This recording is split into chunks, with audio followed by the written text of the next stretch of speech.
After making over 1,000 pints in the Ninja Creami, I have finally cracked the code on how to get any texture you want. Whether you want hard ice cream, soft serve, Dairy Queen Blizzards, McDonald's McFlurries, it all comes down to these 5 factors. 1. The ingredients you use in your base. In general, the more protein or fat you put in your base, the thicker and creamier it will be. So adding things like protein powder or cream cheese or peanut butter will really help the texture out. But using watery liquids like almond milk or a lot of these other non-dairy milks can severely impact the texture and make it very icy. To combat that, you can use binding agents like xanthan gum or guar gum. These things bind ice crystals together and make for a better mouthfeel and more ice cream-like texture. Before I ramble about this for 20 minutes, let's move on to number 2, freeze time. This is the number 1 cause of all comments that I get that say, my pint is too soupy, the texture is too soft, what happened? If you're not freezing for at least 16 hours in a cold freezer, you are not going to get hard ice cream. And ideally, you freeze for at least 24. If you pull your pint out of the freezer and it does not look completely frozen solid through like a block,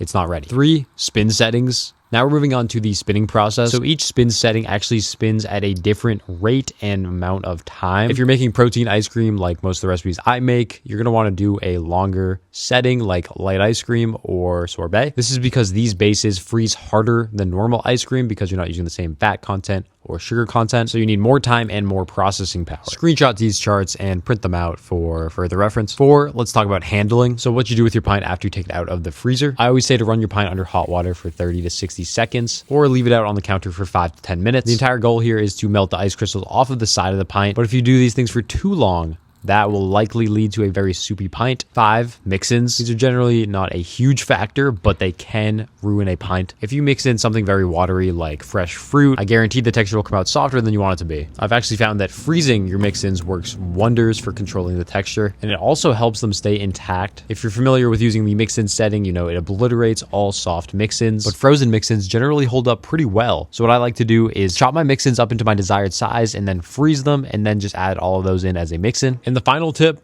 follow me. If you guys aren't following me yet and you have a Ninja Creami, I have no idea what you're doing. I'm posting new recipes, tips, tricks every single day. So follow along and try some of my recipes out.